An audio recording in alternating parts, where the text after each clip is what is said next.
Have you ever left a gathering feeling drained, disheartened, or even regretting you went at all?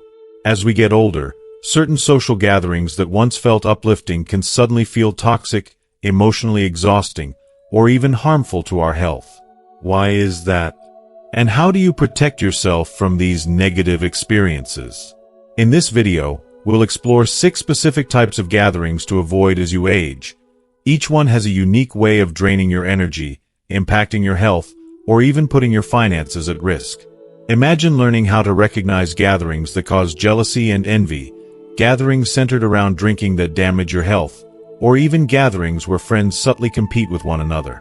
But that's not all. We'll dive into gatherings with energy-draining people, gatherings with poor decorum, and large gatherings where the real connection gets lost.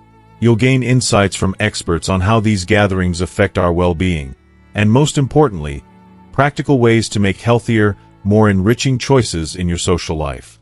Stay with us until the end, as we'll also reveal empowering strategies to confidently say no to gatherings that no longer serve you and how to cultivate positive connections that enhance your happiness and peace of mind. Your time, energy, and well-being are worth protecting. Watch until the end to learn the best ways to make the most of your golden years, surrounded by people who truly uplift you. If you are not subscribed, I recommend subscribing and activating the notification bell so you don't miss any videos. Your support means a lot to me, and if you enjoyed this video, you can help me continue spreading the valuable lessons by liking and sharing it. If you like the topic of this video, please comment 1. If you don't, please comment 0 to let me know how I can improve and make better videos for you. Now, let's begin. Gathering to avoid as you age. First, gatherings that cause conflicts due to jealousy and envy. As we age, the landscape of our relationships often shifts in ways we may not anticipate, revealing both beautiful connections and, at times, painful fractures.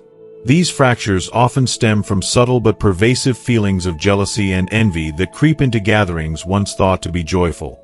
When these gatherings begin to harbor underlying resentments, they can deeply affect our well-being, leaving us wondering whether it's worth continuing to attend them. Avoiding such gatherings isn't merely about protecting ourselves, but about preserving the peace and harmony we've worked so hard to achieve in our later years. Take, for instance, a conversation I had with a longtime friend who built a successful business over the years. He was the type who cherished his high school friends and had attended monthly alumni reunions faithfully for nearly 3 decades. Initially, these gatherings were a source of joy, filled with shared memories, laughter, and support. But as his business started to flourish, he noticed a subtle change in the atmosphere. What he once perceived as admiration from his friends began to morph into something darker, something he could hardly put into words. At first, he dismissed it as his imagination. Yet, as he continued to attend, it became undeniable. Friends started to make more demands, requesting higher membership fees for the gatherings, hinting that they couldn't afford meals, or otherwise positioning themselves in a way that felt manipulative. There was even one friend who, despite smiling to his face, seemed to revel in every minor setback he encountered in his business.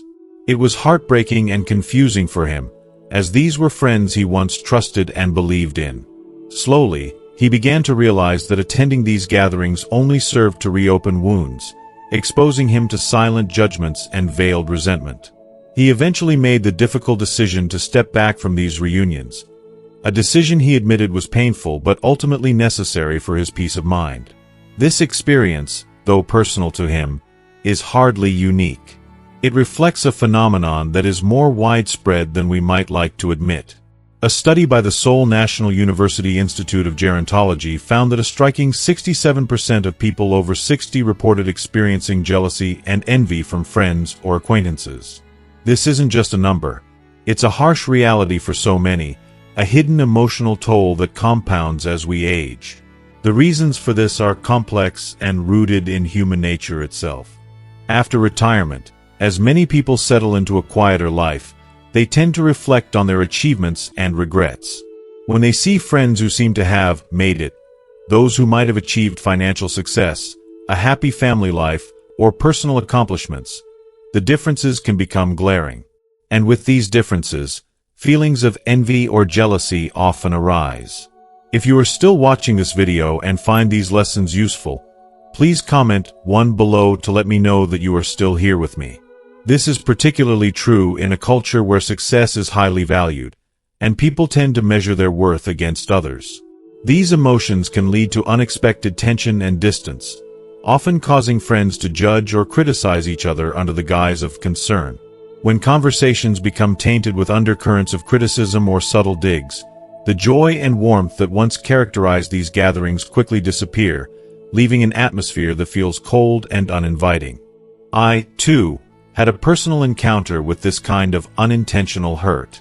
It happened during a casual gathering where I shared a story about my grandchild. In my heart, I believed my friends would feel happy for me. I spoke about the little moments of joy my grandchild brought into my life, hoping to share a piece of that happiness. Yet, instead of smiles, I was met with strained expressions and a noticeable change in mood. Later, I learned that one of my friends, whose children hadn't yet married, had felt slighted by my story. To her, my happiness was a painful reminder of something she longed for but hadn't experienced. What began as an innocent conversation ended up creating distance between us. Later, I heard from others that she had begun to speak poorly about me, saying that I was flaunting my family's happiness. This unexpected reaction opened my eyes to something I hadn't fully grasped before, a psychological phenomenon known as relative deprivation syndrome, which becomes more common as we age. As we grow older, we tend to compare our lives more intensely with those of our peers, often feeling discontented or inadequate if we perceive ourselves as having less. This can lead to negative emotions that not only weigh us down but also damage our relationships, sowing seeds of resentment where once there was friendship.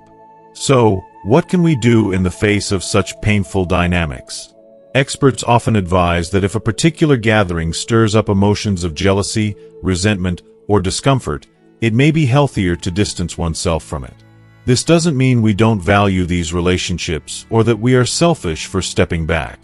Rather, it's an act of self-compassion and even compassion for others. After all, a relationship filled with underlying tensions only serves to harm both parties involved.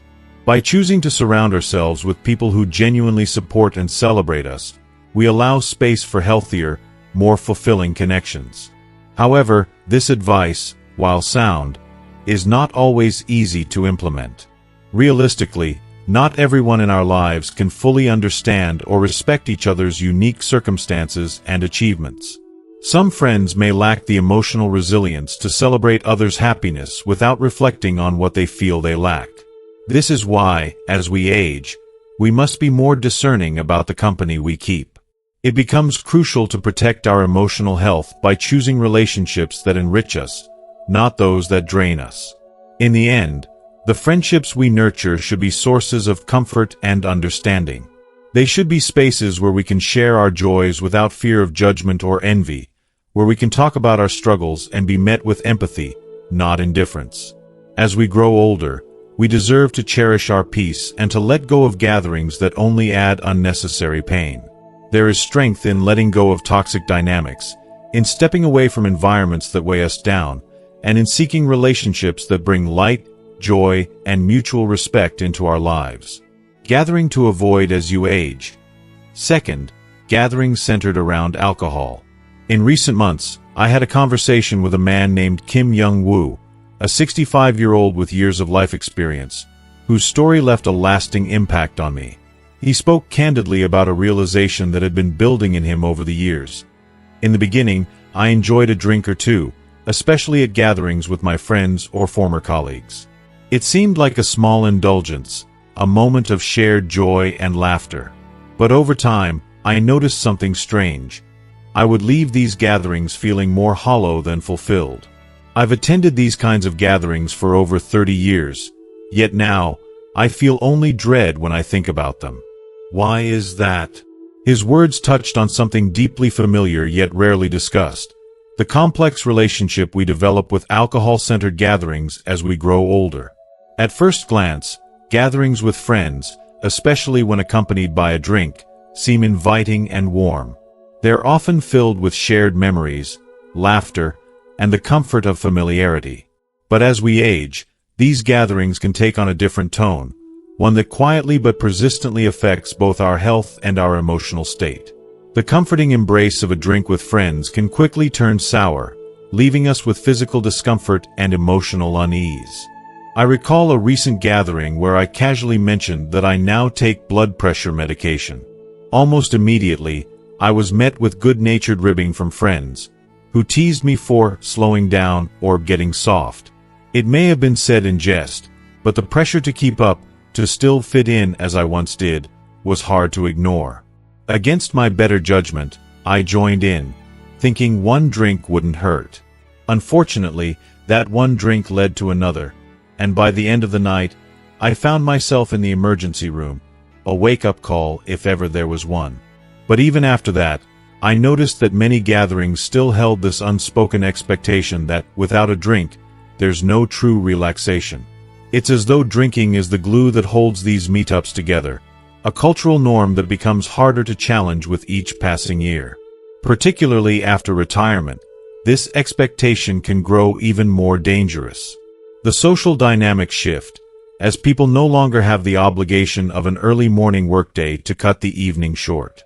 With fewer immediate responsibilities, drinking sessions stretch longer into the night, often leading to conversations that touch on subjects better left unsaid. Old memories surface, sometimes accompanied by unresolved tensions, a promotion one person received that another didn't, a grudge held for years, or a careless comment that stings even decades later. What starts as friendly banter can quickly escalate, leaving behind a bitter taste that lingers longer than any hangover. It's disheartening to think that these gatherings, meant to uplift and reconnect us, often leave scars instead, both emotional and physical. Alcohol, in excess, can amplify emotions, bring out insecurities, and cloud judgment.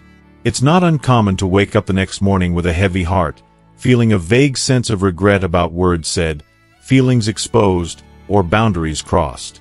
Yet, despite these recurring regrets, the cycle often continues. There's a strange attachment to these gatherings, as if breaking away from them would mean cutting ties with our history, with the people who have witnessed our journey through life's ups and downs.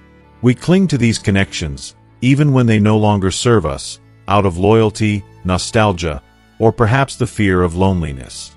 Yet, the toll drinking takes on our health is far more than just a headache or foggy memory.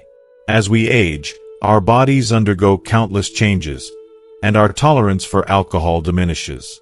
The liver, which once processed alcohol efficiently, begins to slow, making it harder for our bodies to recover. Blood pressure, often stable in youth, becomes harder to control, and alcohol only complicates this further. For those of us who take medication, mixing it with alcohol can be particularly dangerous, as it risks severe, sometimes life-threatening reactions. It's alarming to learn that over half of the alcohol-related incidents among those over 65 happen after social gatherings. And yet, over 60% of those individuals continue attending these gatherings, driven perhaps by a reluctance to disrupt the social routines they've known for years. The thought of simply not going seems simple in theory but proves difficult in practice. After all, these gatherings have been a staple in our lives, a place where we've laughed, vented, celebrated, and grieved with familiar faces. To walk away from that can feel like abandoning a piece of ourselves. But what if there were alternative ways to reconnect, to share these moments without the pressure to drink? What if, instead of gatherings that revolve around alcohol, we embraced activities that nurture both our bodies and our spirits? Thankfully, many are now exploring healthier, more fulfilling ways to connect. Morning walks in the crisp air, followed by a warm cup of coffee, create a space for open, genuine conversation. Weekend hiking groups that take in the beauty of the world around us encourage a sense of shared discovery, where silence and laughter flow naturally. I've even heard of gatherings focused on creativity, where friends come together to paint, enjoy tea, or try something new. These gatherings are a far cry from the traditional, alcohol-centered meetups we've known, yet they offer a richness that feels refreshing. At first, I wondered if gatherings without alcohol would feel incomplete, as if something essential were missing. Yet, the first time I joined a coffee meetup with friends, I found the opposite to be true. The absence of alcohol didn't diminish the experience. It deepened it. Conversations were unguarded and meaningful, laughter was pure, and when morning came, I awoke clear-headed, with no regrets clouding my mind. Through these alternatives, we're not only preserving our physical health but enriching our social lives. We're creating memories that are warm and nourishing, building relationships that feel more genuine. By choosing gatherings that foster authentic connections over temporary escapes, we gain more than we lose. Good relationships do not require the haze of alcohol to thrive. With a clear mind, we can be more present, more attentive, and more ourselves. The conversations we share become rooted in who we truly are, and the bonds we build feel honest and enduring. Embracing this shift is not merely a choice for better health. It's a decision to live with purpose, to seek joy and fulfillment in ways that leave us whole rather than depleted. As we age, we have the wisdom to choose paths that serve us best. If we dare to step away from the familiar and embrace gatherings that uplift rather than drain, we open ourselves to a world of possibilities. A world where mornings are met with clarity and nights end with a heart full of gratitude. Isn't that the kind of connection, the kind of life, truly worth pursuing in our later years? Gathering to avoid as you age. Third, gatherings with energy-draining people. As we journey through life, the value of our time and energy becomes more precious, especially as we age. The relationships we nurture, the gatherings we attend, and the people we surround ourselves with can either enrich our lives or quietly drain us. Have you ever returned from a gathering only to feel strangely tired, as though your energy has been sapped? That heaviness isn't a random occurrence. It's a clear sign of what happens when we spend time with energy vampires, those individuals who seem to feed off our vitality, leaving us feeling emotionally and physically depleted. I recently counseled a 68-year-old woman named Lee Eun-young, who was struggling deeply with one such relationship. She had befriended someone in her senior college class, a woman who, at first, appeared positive and driven. Eun-young thought she'd met someone who shared her love of learning and an active approach to life. But over time, something shifted. She began noticing a dull exhaustion after each interaction, a kind of emotional fatigue that grew heavier with every conversation. At first, she couldn't quite pinpoint the source of this tiredness. Yet, after each meeting with her friend, she found herself needing more time to recover, physically, emotionally, and mentally. Eventually, Eun-young came to realize that her friend's ceaseless focus on herself, combined with a total lack of interest in Eun-young's life, was deeply exhausting. This experience isn't unique. Research backs up what Eun-young felt. The Seoul National University Institute of Gerontology discovered that a significant 78% of seniors over 65 reported emotional exhaustion as a direct result of regular social gatherings. Unlike simple tiredness, this exhaustion is more insidious and can have lasting impacts on our health. It's like a slow drain on our reserves, affecting not just our mood but our very well-being. Energy-draining people tend to display certain predictable traits, and recognizing these can be the first step toward safeguarding our peace of mind. The first red flag is their focus on themselves. Conversations with these individuals are always one-sided. They talk endlessly about their lives, their achievements, and their families. It's exhausting because there's no balance, no mutual exchange. Every gathering becomes about them as if no one else's life has meaning. For example, once, I confided to a friend that I had recently been hospitalized, hoping for some words of support or understanding. But instead, my friend abruptly switched the topic to her grandchild's acceptance into a gifted program. It was as though my concerns were invisible, utterly dismissed. The sting of that moment lingered, leaving me feeling unseen and unappreciated. If you are still watching this video and find these lessons useful, please comment below to let me know that you are still here with me. Another telltale characteristic of energy-draining people is their constant focus on negativity. Have you ever noticed how some people seem to relish in bad news or others' misfortunes? They're the ones who bring up every sickness, every tragedy, every unfortunate event, almost as though it gives them some strange satisfaction. This habit does more than just dampen the mood.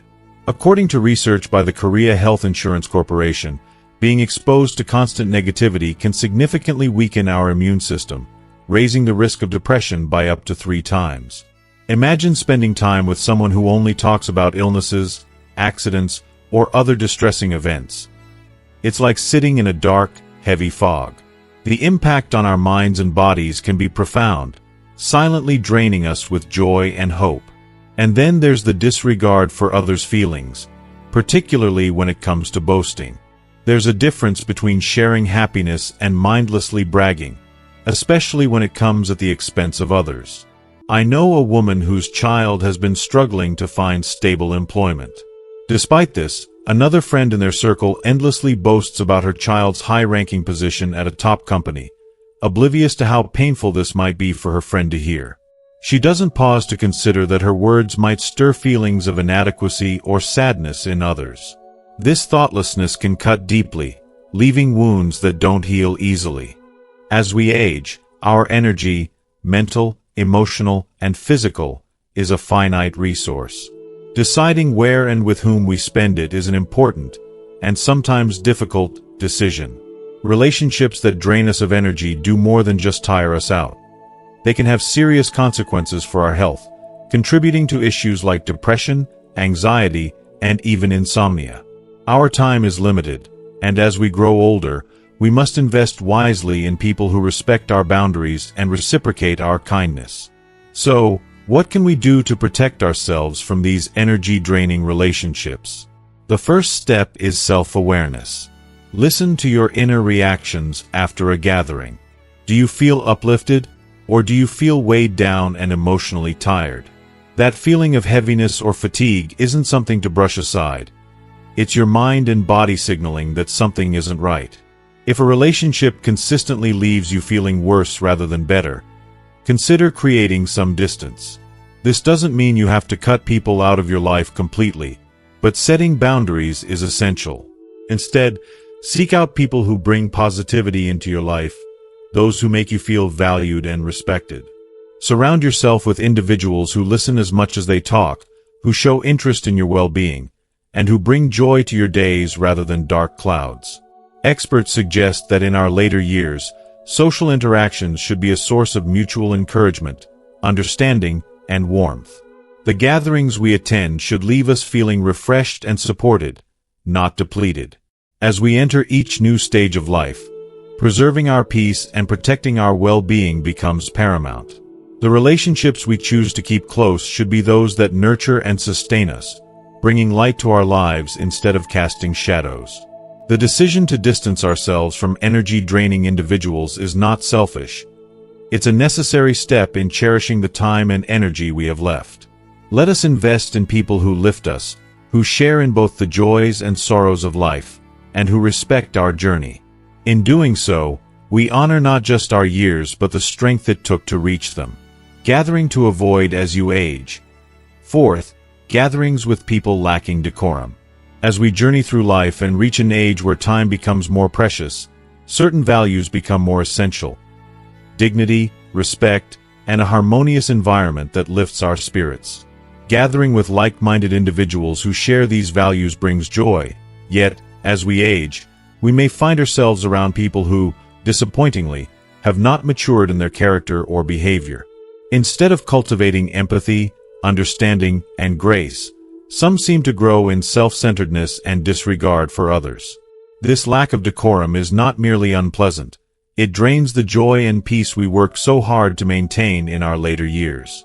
Take, for instance, my recent encounter with a woman named Lee Eun-mi, a vibrant 71-year-old who shared a story that struck a deep chord. For more than a decade, she had attended a hobby club where she once found friendship, laughter, and a sense of community. Among the members was an individual who she initially thought was simply honest, direct and unfiltered, perhaps, but nothing she couldn't overlook. However, as the years passed, Eun-mi began to see that this person's honesty, wasn't a virtue but a disguise for a fundamental lack of respect. It wasn't straightforwardness but rudeness. It wasn't transparency but an unkind disregard for others' feelings. Eventually, this behavior tainted the atmosphere so much that Eun-mi, despite her long commitment to the group, felt compelled to leave. Her story left me pondering the importance of discernment in choosing who we spend our precious time with. The reality is that social stress from poor decorum is a prevalent issue, particularly for older adults. Recent research by the Korean Association for Senior Welfare has shed light on this, identifying poor decorum as one of the top 3 stressors for people over the age of 30. This isn't just a minor irritation. The effects of such stress are tangible and far-reaching. Prolonged exposure to rude or inconsiderate behavior has been shown to increase blood pressure and weaken our immune systems, effects that can take a serious toll on our health over time. This makes the importance of dignified companionship not just a preference but a crucial aspect of our well-being as we age. So, how do we recognize those who lack decorum, those whose presence in our lives may ultimately bring us more stress than solace? Their behaviors are often subtle at first but reveal themselves over time. One of the most noticeable traits is a tendency to belittle or mock others openly, especially in social settings. It's an uncomfortable experience that many of us have likely encountered. At a recent gathering, for example, I witnessed someone mock another member's outfit in front of everyone, drawing laughter at the person's expense. The individual on the receiving end was visibly humiliated, shrinking into themselves, their confidence eroded in a matter of seconds. It was a stark reminder of how deeply words can cut, especially when wielded without care. Another characteristic is a blatant self-centeredness that disregards the needs or preferences of others. They show up late without notice, cancel plans on a whim, or insist on meeting locations that are most convenient for them, never mind the distance or difficulty it may pose to others. It's as though their world exists in a bubble where only their comfort and preferences matter. This selfishness might seem minor, but over time, it builds frustration and resentment within the group, chipping away at the unity and trust that brought everyone together in the first place. Perhaps the most hurtful behavior of all, though, is the lack of discretion. Those who lack decorum are often the same people who see nothing wrong with sharing private matters that were confided to them in trust. Imagine revealing a health concern to someone, hoping for understanding and support, only to find out later that they have shared it openly in another gathering. This breach of trust doesn't just strain the relationship, it makes you question the safety and privacy of all your future interactions. It creates an emotional barrier that is hard to mend, leaving you feeling isolated within a group you once felt close to. As we age, wisdom, respect, and a sense of decorum should ideally deepen. We have lived through countless experiences, learned many lessons, and should, by now, understand the importance of treating others with dignity. Sadly, though, not everyone follows this path. For some, the lack of self-restraint becomes even more pronounced with age, a phenomenon known as elderly reaction syndrome.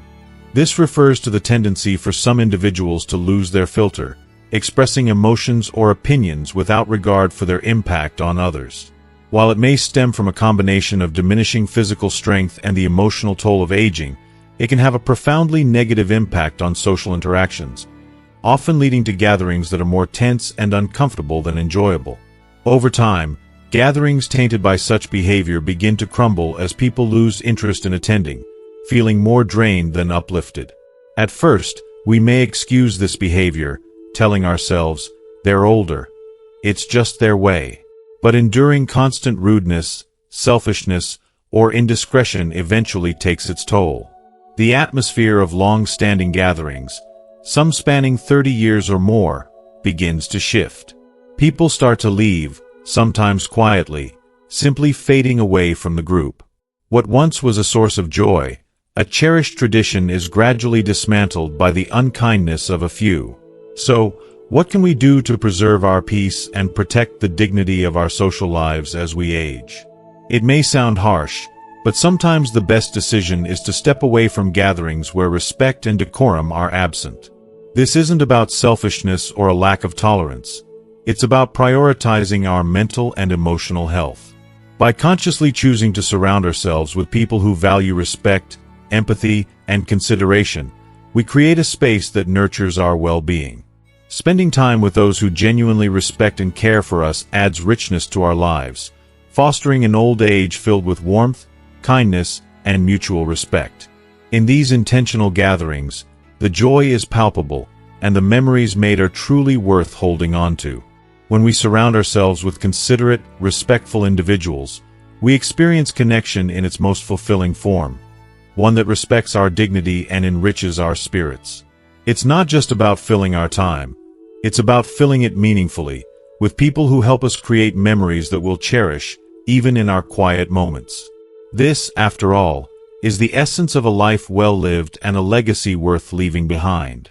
Gathering to avoid as you age.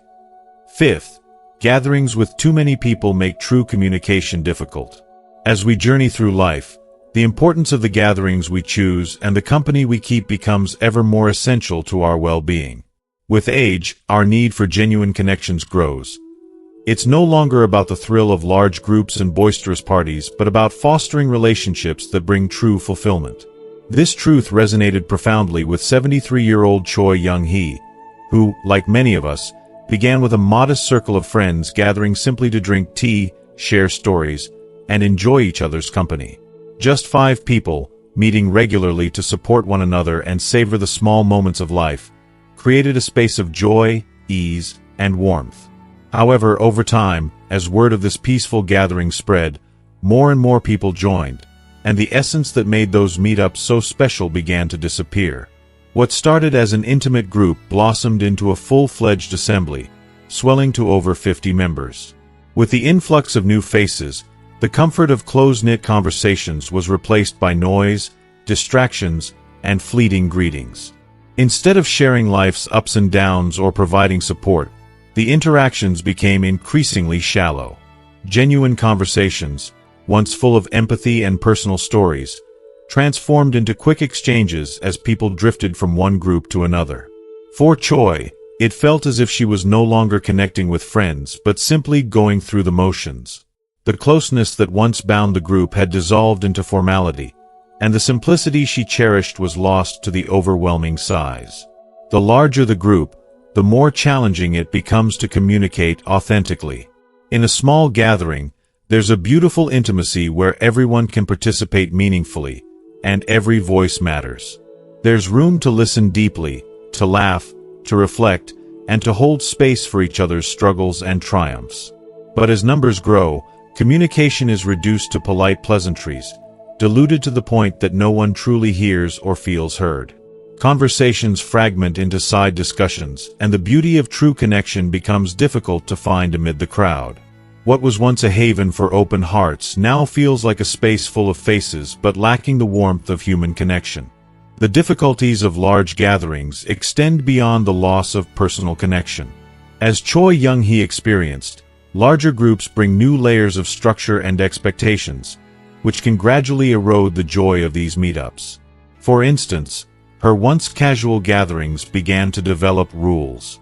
Suddenly, there was a president, meetings required organization, and participants were asked to contribute membership fees.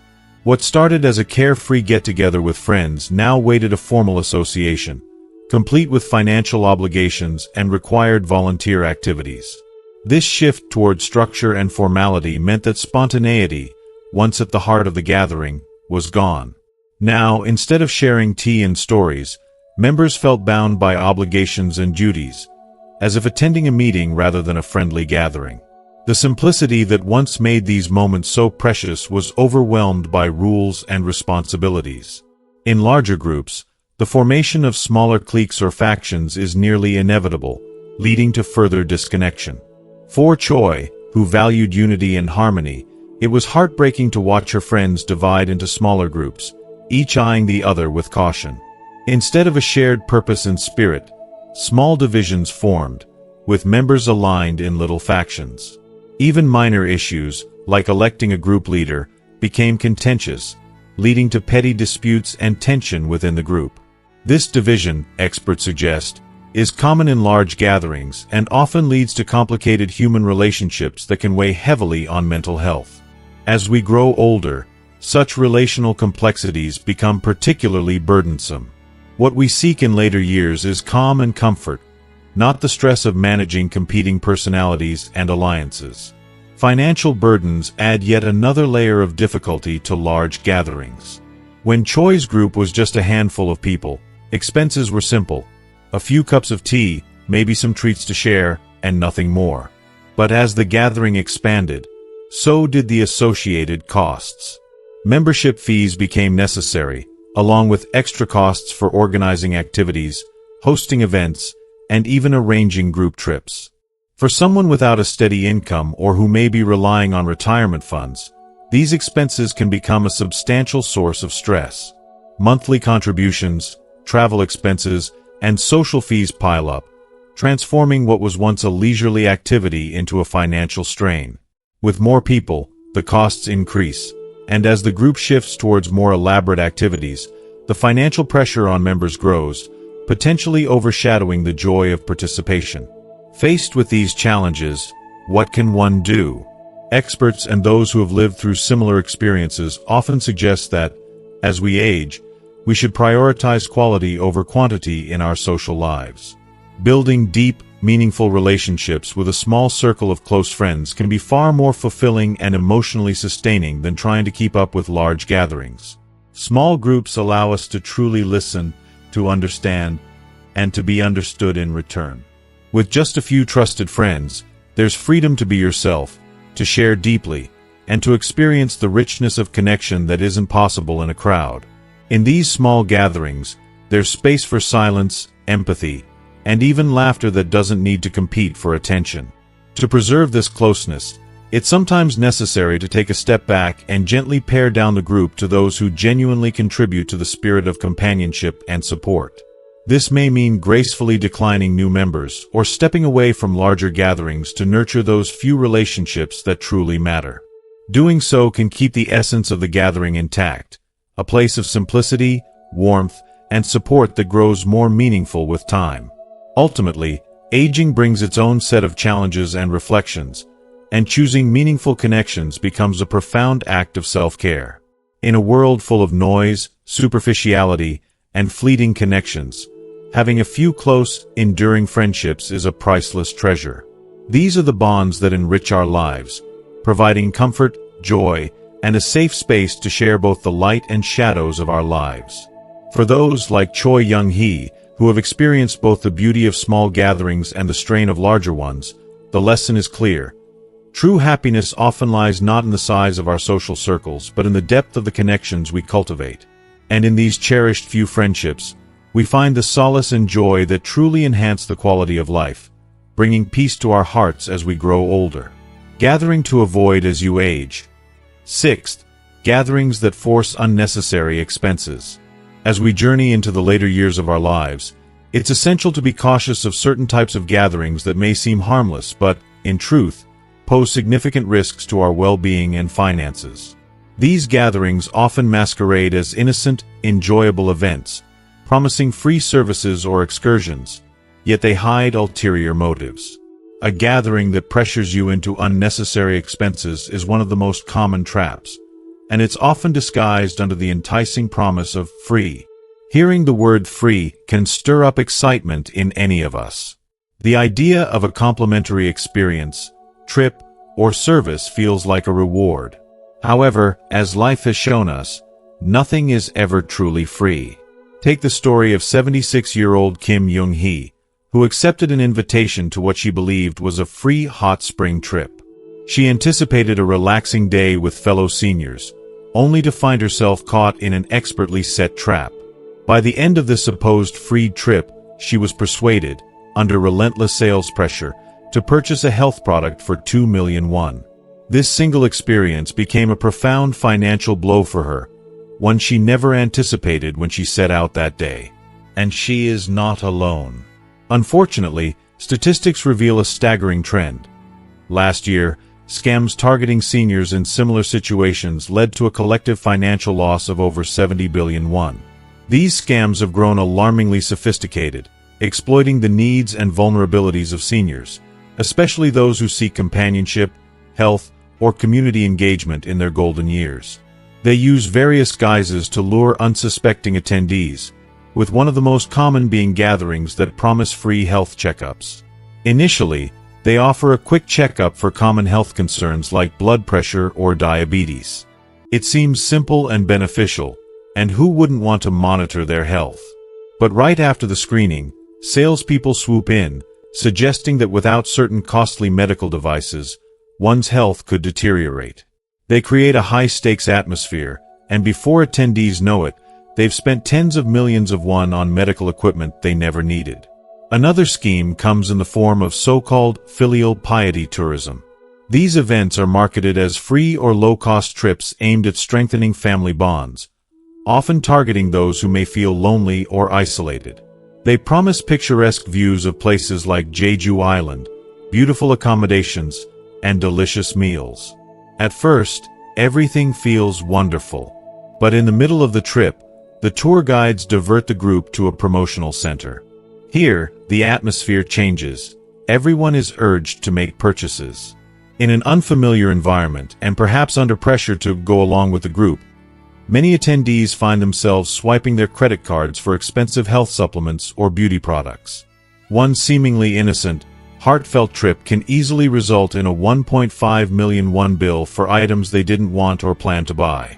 A third, even more subtle, method involves gatherings that are disguised as religious or volunteer events. These appear to offer meaning and purpose, inviting seniors to participate in activities that contribute to the community or promote personal growth. For many, the appeal of volunteering or spiritual gatherings provides a welcome escape from loneliness and a way to give back. But sadly, even these can be exploited. Slowly, conversations around recruitment or donations begin to surface, or there's a push to invest in the community or help the organization grow. What began as a positive and uplifting gathering turns into a deceitful scenario, where attendees are pressured to hand over their savings under the guise of charity. These types of gatherings prey on a person's longing for connection, a sense of belonging, and purpose. By leveraging these desires, scam artists successfully manipulate attendees into parting with their hard-earned money.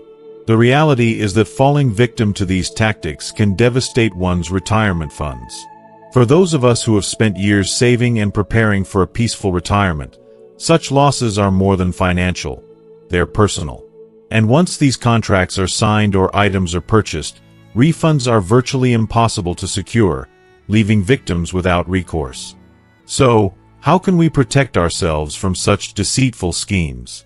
Experts recommend several key strategies to safeguard our savings and peace of mind. 1. Question anything advertised as free. If an event or gathering uses the word free frequently, approach with caution. Remember, genuine gatherings are transparent and do not try to manipulate attendees with buzzwords like no cost or exclusive offer. 2. Refuse unnecessary purchases. If you find yourself in a gathering that suddenly encourages you to buy something, stay firm and say no. Often, sellers at these gatherings prey on the hesitancy people feel to refuse in a public setting, so maintaining your stance can save you greatly. 3. Avoid making hasty decisions under pressure. Scammers know that quick decisions often lead to regret. If a gathering pushes you to make a financial commitment on the spot, it's usually a red flag. Take a step back, give yourself time to reflect, and never feel rushed. 4. Consult family or friends before major financial decisions. Before making any large purchase or commitment, especially if it's related to your health or well-being, talk it over with a loved one. A second opinion can provide clarity and save you from potential losses. 5. Practice saying no. It may sound simple, but saying no can be a powerful tool. If you're ever in doubt, practice saying, "I'll think about it and decide later."